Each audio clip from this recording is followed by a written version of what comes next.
ABC 10 News at 4 starts now.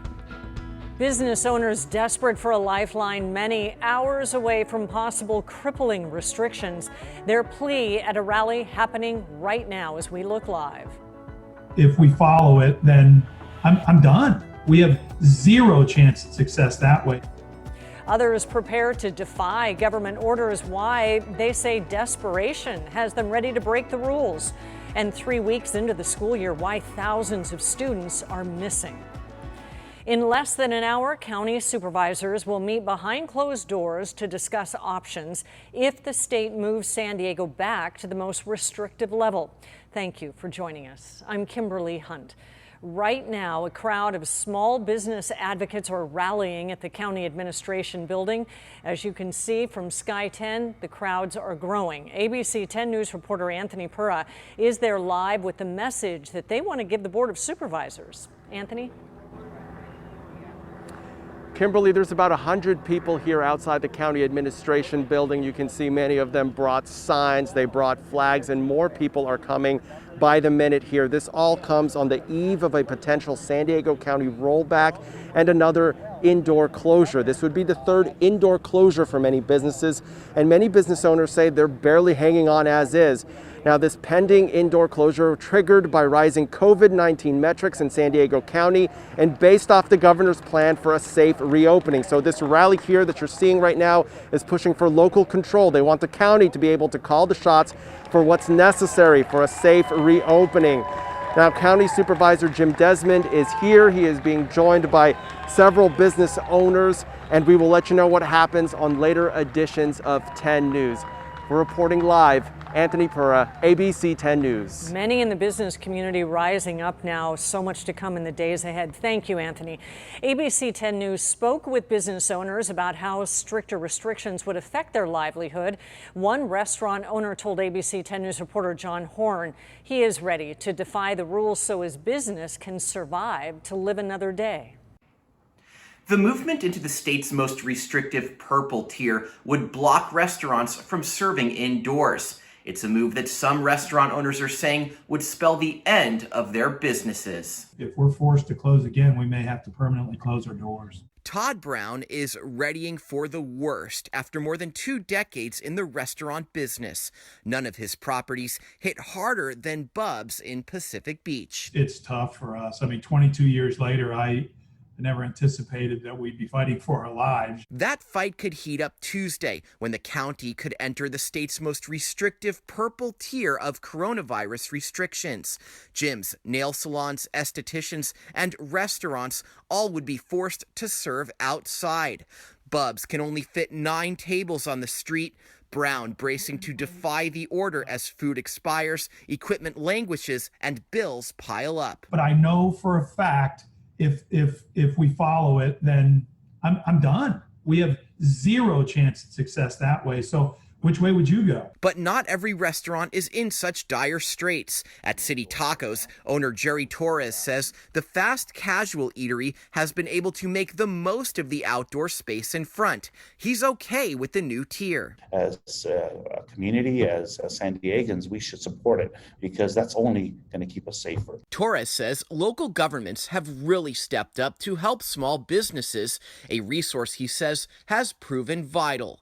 John Horn, ABC 10 News. The local economy continues to be hit hard by the pandemic. Joblessness remains at 9.9%, with more than 154,000 San Diegans out of work. And county supervisors will meet privately to discuss the options moving forward, but that's not stopping them from sharing their frustrations publicly. Team 10 investigator Adam Rakusin looks at the political fight happening right now and the possibilities the supervisors are weighing. As San Diego straddles the line between the substantial and widespread risk levels, also known as red and purple, county supervisors seem to be far from on the same page on what comes next. On Monday, Supervisor Nathan Fletcher called the actions of 2 of his fellow board members reckless and irresponsible. Supervisors Jim Desmond and Kristen Gaspar are inciting a fight between government and small business. They are exploiting the pain and suffering that small businesses are going through as a result of a global pandemic as a wedge for political gain. Gaspar responding, she's never supported an approach to reopening that was not supported by the public health officer.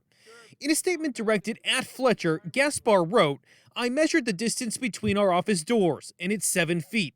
So he and I can actually have a socially distanced conversation anytime he isn't holding a press conference." The public display of acrimony comes as supervisors continue to discuss different options, including whether to take legal action against the state to prevent potentially sliding back into the most restrictive risk level.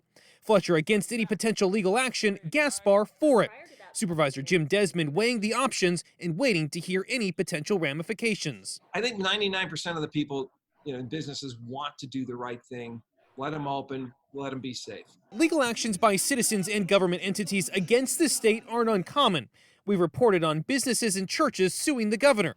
In August, the Orange County Board of Education sued the governor to reopen schools. There's precedent from before the pandemic and during the pandemic for county and other local governments to file suit against the state government to try to get the courts to weigh in on who holds the reins. Lindsay Wiley is a professor of law at American University, Washington College of Law.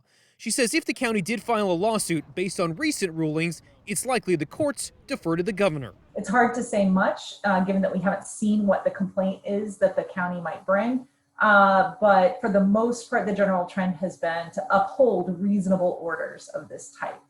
Adam Rakusin, ABC 10 News. Supervisor Diane Jacob tells ABC 10 News she will do everything legally possible to keep businesses open. Supervisor Greg Cox's office would not comment whether he will support legal action. Sweetwater Union High School students will continue distance learning for the rest of the school year. The district made that announcement just in the last 2 hours. It based the decision on the county's rising COVID numbers, particularly in the South Bay. The district will reassess the situation by November 30th to lay out a plan for the second semester. Meantime, San Diego Unified School District is reporting student enrollment numbers are down by the thousands.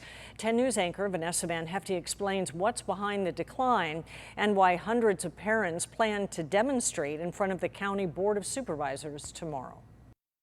Just 3 weeks into virtual learning, thousands of students are missing. San Diego Unified is reporting a projected loss of 2,474 students.